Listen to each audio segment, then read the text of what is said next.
Happy New Year, TV Herstoryans. This is one of two episodes of Advanced TV Herstory's look at the women of 2023. In the past, we've called it In Memoriam. We've changed that this year because we needed to differentiate. A lot of people now that so many baby boomers are dying, a lot of people are doing In Memoriams. And I felt that it was important that we retain this tradition, that we continue to recognize the profound accomplishments and the great talent that has passed in the year 2023, but we're not going to call it In Memoriam. We are going to call it the Parade of Accomplished Women, because they are accomplished women and because we need a parade to celebrate them. Like every good parade, there is some color commentary that goes on in order for there to be real context. So today I'm thrilled to be chatting virtually with Ashley Pacini, who is no stranger to Advanced TV Herstory. We collaborated a couple of years ago. So, Ashley, thanks for joining me today on Advanced TV Herstory. Thank you so much for the invitation. I'm honored to be here. And just like it was an honor several years ago, it's an honor to be here today. It's so important to the community that I run that follows women in the television and film industry today, that these women that we're celebrating on this episode are pioneers for the women today. And it's important we talk about them. It's important we acknowledge them. It's important that we identify the impact that they made, because it's only going to help support the women today as they move forward in their careers. So I really appreciate this time with you. Yeah, no problem. When you say the women of today and the work that you're doing to bring them along in their careers, what does that mean? So we're here to celebrate women, and this industry takes a lot of effort, but as a community, if we come together, I believe we can celebrate and push each other forward. And so that's the goal, is we celebrate women, we do interviews with women, and we each tell our story and why we're here and why we want to create. And so it's just a place for us to come together, celebrate as women, celebrate as creatives, and inspire each other to keep doing the hard work that we're all doing. It's great that you're doing that. It's great that that's above and beyond the work that you're doing in your own professional career in parenting and all of the other pieces of life. This is the part where I just basically say to any listener out there, are you doing enough to advance the confidence or the career or the mental health of the women in your life? But right now, we're going to take a good look back at 2023 and the women and the great talents that we lost. I'm happy that Ashley is here because she brings a little bit of a different perspective. We grew up in different parts of the country, have had very different work experiences, and she has more of an insider perspective of the industry. And so we'll bring that forward. Ashley, share with the listeners what our categories are going to be for this episode. For this episode, our categories are Women of Daytime. We'll talk about women who played better known characters in primetime or streaming, those who toiled behind the scenes, and then reality show, a genre of television that actually has some gender parity. And I will just remind you all listeners that digging up this list is actually harder. Well, it's getting harder. It's getting harder because the list is getting longer. We're losing that big bulge of very talented silent generation or the great generation actors, as well as those from the baby boom and sadly, even Gen Xers and millennials. The entertainment definition has grown so wide to include reality shows. And what we've lost in it, what I've had a very difficult time finding, are the more of the women behind the scenes. And it may be because that they don't have an IMDb profile that they kept up, that they were never included in. Perhaps all their work was before IMDb even existed. And if they don't have that, then they probably don't have a Wikipedia page, or it's a very scant one. We are losing this history. We are losing this herstory, whatever you want to call it. We are losing track of some of the women who built this industry, who had incredible careers and who devoted their lives or a portion of their lives to entertaining us. So it's the least we can do. Hang with us, listeners. It's the least we can do to celebrate them and have a little parade. Starting with daytime. Take it, Ashley. We're going to start with Jackie Zeman. She died at 70 not long after a cancer diagnosis. She played 1,191 episodes as Nurse Bobby Spencer on General Hospital, 94 episodes of The Bay as Sophia Madison, 5 Emmy nominations. So I have all of these wonderful memories of, being bonded to people that I've worked with over the years, and not only to the people that work on the show, but to the audience that watches us. God, I feel such gratitude for that, because how often do you get, as an actor and actress, to stay on a show for 45 years for me, 60 years on the air? And we don't sit around at the end of the season and say, oh, I wonder if we're picked up. You think we'll make it to stay on? We just figure we're on. We've been really lucky. In January, just this month, as you're listening to this, General Hospital will be doing a 2-part episode, which has the cast doing a farewell to Bobby, because Bobby Spencer has died, just as Jackie Zeman has died. It's TV Herstory in the making. It is a profound moment for General Hospital viewers.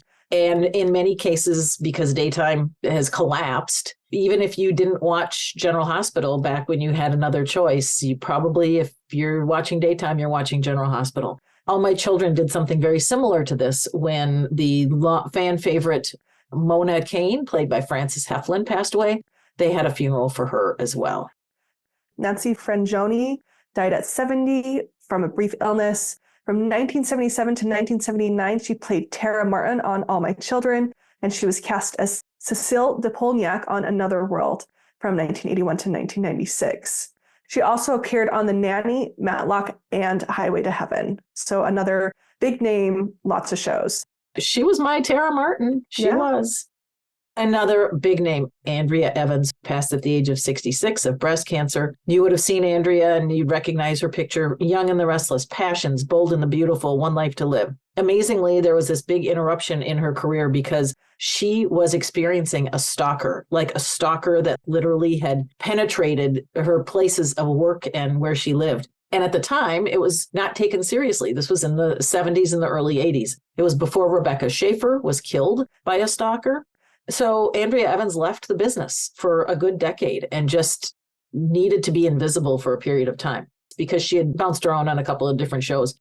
She had this incredible longevity. She carried the fans along as each show was canceled or just collapsed. And she was able to parlay that and to continue working. Andrea Evans, 66, breast cancer. It's very sad. Elizabeth Hubbard died of 89, another death by cancer. She won the 1974 Daytime Emmy for her role in the short-lived The Doctors, and another in 1976 for her portrayal of First Lady Edith Wilson in a daytime special about the First Ladies. She then went on to earn 9 more Daytime Emmy nominations for playing Lucinda Walsh on As the World Turns for 35 years. This one is very close to home. My grandmother was a huge fan of the daytime shows, and As the World Turns was one of her favorites. And whenever we visited, we had to make sure that we worked around her shows, which obviously included Elizabeth's work. My grandmother, As the World Turns, and my mother, who did not watch As the World Turns until she became kind of housebound. Lucinda Walsh was a big name, quite a career. We'll move on to Sharon Farrell, who at 82 died of natural causes. She was on Young and the Restless from 1991 to 1997, which was after I watched it, as Florence Webster. She had done some made-for-TV movies in the 60s, 70s, 80s, 90s, and 13 episodes of the original Hawaii Five-0. And when you think about these and the Journey women actors who we spoke about in the other episode of this Parade of Accomplished Women, they needed to work. They were showing up not because they ever wanted to be stars. And Ashley, explain what that means from an industry perspective. Why do you need a role or two, even if it's a bit? When it comes to the aesthetic of the screen, we need that movement. We need those additional people to be a part of the character's world. It's world building. It's creating that story. It's about creating the tension between all these characters. So we need these, what we call day players, or, regular guest stars to help create this world that these characters are in, to help with that storytelling, to help with that tension, to help with what people come to love by watching these shows. And as actors, they need the opportunity to be in shows to obtain certain pensions or certain benefits from the SAG-AFTRA, or at that time, Screen Actors Guild, or AFTRA. Explain what that is all about. When it comes to unions, a lot of the roles and positions within the industry aren't the typical, 9-to-5 salary income. And so a lot of these people have to work a certain amount of hours to qualify for insurance through their unions. And so it's literally a matter of life and death for them to get these small parts, because they're able to add up the amount of hours that they need to just qualify to get the insurance that they need to then take care of themselves. Listeners, think about this as I read the list, for instance, of Lara Parker, who passed at the age of 84. Lara was on Capitol and she was on One Life to Live. She was very much a working actress of the 60s, 70s, and 80s. And she appeared in non-regular roles of The Incredible Hulk and Kolchak the Night Stalker, Emergency and Kung Fu and $6 Million Man, Police Woman, Kojak, Alice, Quincy, Rockford Files. When you think about how those TV series were created and the stories that they told, there was one or two central figures and then a lot of extras. When we think about it now, we have a larger ensemble of consistent actors who are very well paid, and then almost no extras. When you think of SVU and the number of extras that they have employed, half of New York acting community has been on SVU, Law and Order SVU.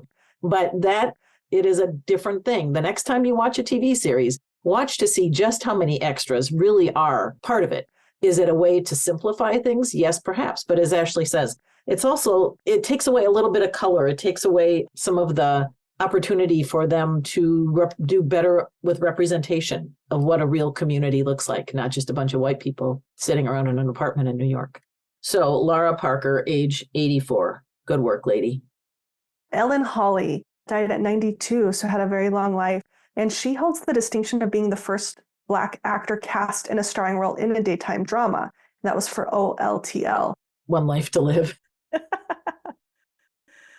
Her story is amazing to me because she was essentially her own advocate because she was frustrated with a lack of roles and storylines for actors of color. And so she wrote a letter to the editor of the New York Times and castigated the television industry. That caught Agnes Nixon's attention, and she ended up casting her. She appeared as a series regular from 1968 to 1980, and again from 1983 to 1985.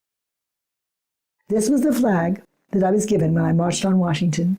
See, it says, March on Washington for Jobs and Freedom, August 1963. So that's the day that Martin Luther King gave his famous I Have a Dream speech. That's right, and I was about 10 feet behind him because I was an activist. I marched, I demonstrated, I boycotted, I joined all the committees in my unions.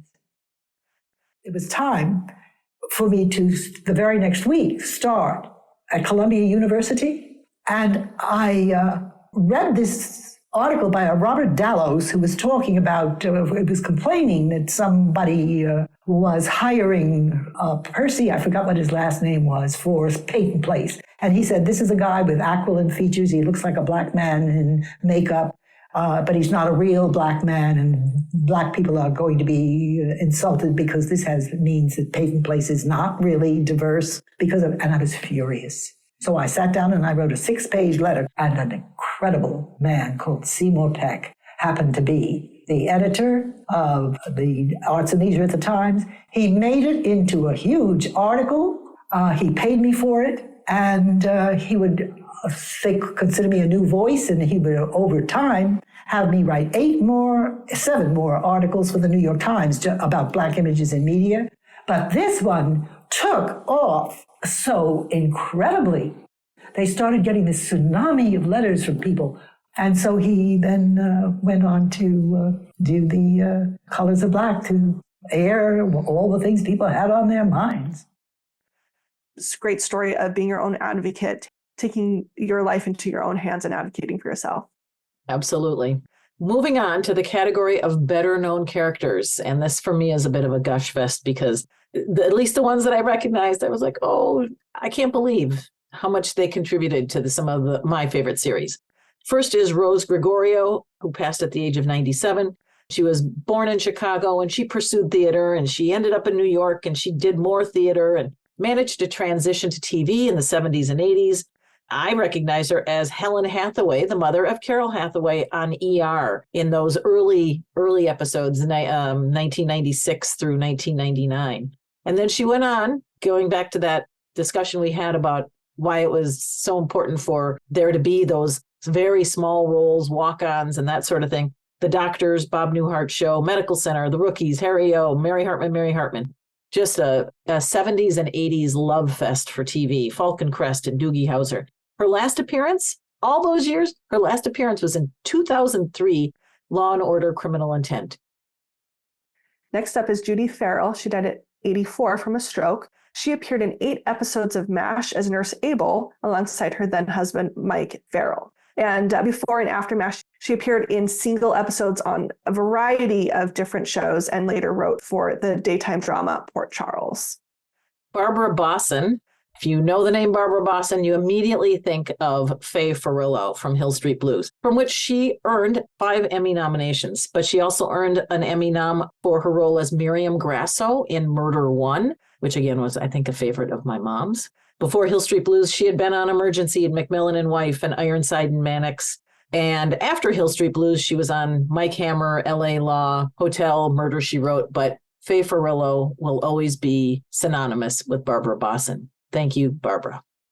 Lisa Loring died at 64 from complications from a stroke. And for anybody who's a huge fan of the Addams Family, just as I am, she was the original Wednesday Addams. She started acting on the show at 6 years old and actually learned to memorize before she could even read. The Addams Family ran from 1964 to 1966, and then she was later on As the World Turns. I get to gush about Frances Sternhagen, who passed this year at the age of 93. And it feels as though she was an old lady forever with an incredible resume. Before she ever really surfaced on TV, she had 2 Tony Awards and a Drama Desk Award and a Saturn Award, as well as 3 nominations for Primetime Emmys. You might remember her as Esther Clavin in Cheers, or maybe she's your Bunny McDougal from Sex and the City. Or she was in a recurring role on ER, which, ran 1994 to 2009. Or that she is Brenda Lee Johnson's mother character in The Closer. And those are some really great holiday episodes. I don't know. I love The Closer, and I thought that Brenda Lee's family and her parents were just special. So Frances Sternhagen, who just makes me happy all over. She was a mother of 6. She studied dance and theater in college, and she later taught it before embarking on a career that led her to all of those awards. And she will be missed. She was just a very unique woman. Joanna Merlin died at 92, and she was a Broadway singer and a dancer for Fiddler on the Roof. But she's most recognized for her TV appearance in her recurring role of 43 episodes. That's a lot of episodes for Law and Order SVU as Judge Lena Petrovsky. Judge Petrovsky. Oh, that's what a Sunday afternoon is for. Fire up a little Law and Order SVU, and here's Judge Petrovsky. Thank you, Joanna Merlin. Elizabeth Hoffman passed away at 97. Like I said, these are women who had incredible careers, and they were from the greatest generation. Elizabeth Hoffman, maybe you saw on Winds of War and War and Remembrance, those big epic miniseries, and she played Eleanor Roosevelt, which is no small feat. I've actually done some research into all of the women who have played Eleanor Roosevelt on TV, and it's quite a list. But you may also remember her from when she was the mom, Beatrice, on Sisters back in the 1991s to 1996s. You remember Sisters, Patricia Caliber and Celia Ward and Swoosie Kurtz and Julianne Phillips. And their mother was, in a sense, very much a part of that family. And they did a nice job of creating multi-generational stories. There is really almost nothing known about Elizabeth Hoffman. In spite of this incredible couple of decades where she was hot property, we don't really know where she was before she made it to TV in 1983 in Winds of War, when she was already in her mid-50s. And that's kind of sad.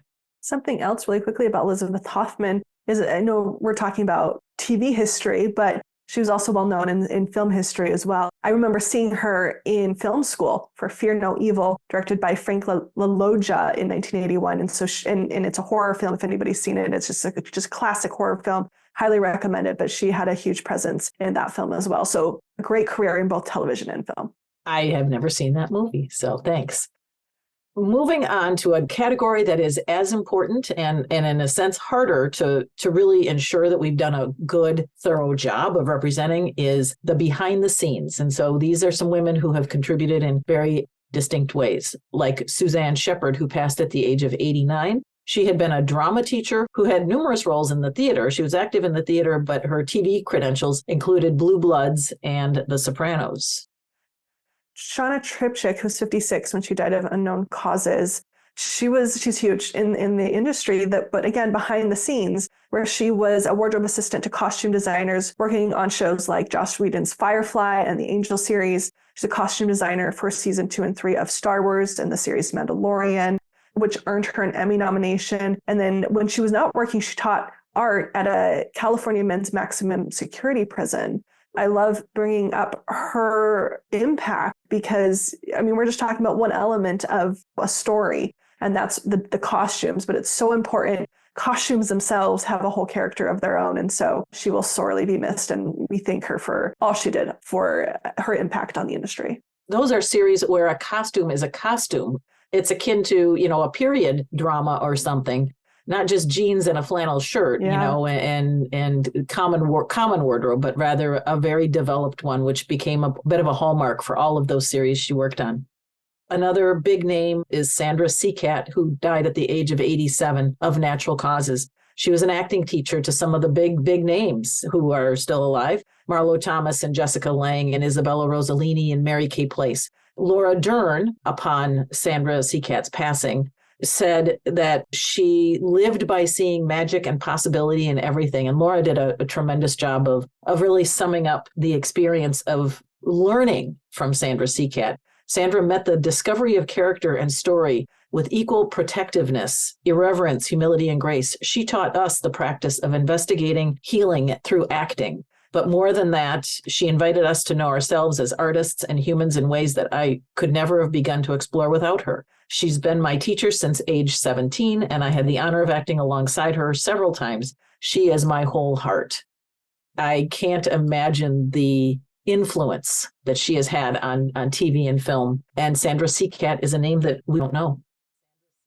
Deborah Barrick, another name that we didn't hear a lot about. She died at 65 from cancer. She was a CBS executive for 35 years as a president of business operation. And she ushered in the uniform deal templates and business models that were adapted throughout the industry.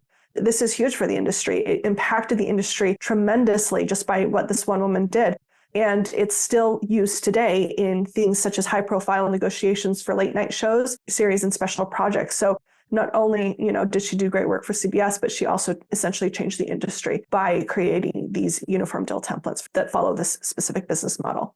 It sure seems as though she worked right up until the time of her diagnosis, and her retirement became battling a disease that ultimately took her life. We will close out this parade of accomplished women with two people who were part of the reality show genre. Brandy Mallory passed at the age of 40.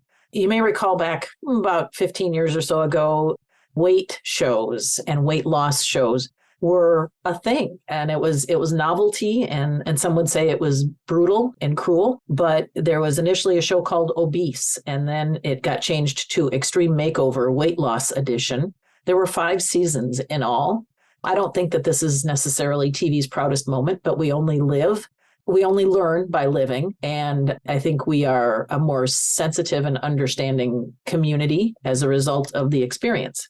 Brandy Mallory, who passed just this year at the age of 40, was 10 years younger. So she was 30, and she appeared in July on this Extreme Makeover Weight Loss Edition. She started out at 329 pounds. When her part on the series ended, she was 178 pounds. So do the math, that's about 150 pounds. But she died in November of 2023, and her autopsy just indicates complications from obesity. Brandy Mallory, we're sorry. We're sorry for whatever that Extreme Makeover series might have cost you. Anna Shea, she was 62. She died of a stroke. I loved her on The Empire. I've watched every episode. She is a main character, if not the main character, to watch on that show from 2021 to 2022. Appeared in all 22 episodes. She was a Renaissance woman. She was an heiress to a defense contracting firm founded by her father in Japan. She also has Russian heritage. She was born in Tokyo, but then moved with her family to LA when she was young. So she has this great persona, but also this history, her personal history. Her cultural history was always a mainstay in the series, and I'll really miss her character. We close it out with Anna Shea, who died too soon, but lived seemingly a very full life and brought some incredible energy to the small screen, as did all of the women that we've profiled here in this second episode of Parade of Accomplished Women, brought to you by Advanced TV Herstory, myself, and Ashley Pacini. Before we go, Ashley, if you could just remind everybody how to get a hold of you and the work that you do with The Real Women. We are on all of the social media platforms, The Real Women, REEL. We have our website, therealwomen.com. Please check out all the different women that we profile. Please support them. We need people to support them to be able to continue moving this industry forward. So thank you. We do. It is not we're not going to win the game anytime soon. And the statistics continue to prove it. But we also know that every time a woman is in that position, whatever that might be, from costume to crew to in front of the camera, it makes a difference. All right, listeners, thank you for hanging with us. In case you were wondering, the sources for this Parade of Accomplished Women are Deadline.com, Entertainment Weekly, Wikipedia, and IMDb. Our music, as always, is Jazzer's Take Me Higher, which is found at freemusicarchive.org. And lastly, I'd like to thank Mary Lou Morose for helping me develop this episode or these episodes all year long. We've exchanged texts back and forth with, oh my gosh, did you just see? And somebody big had passed away or unexpected.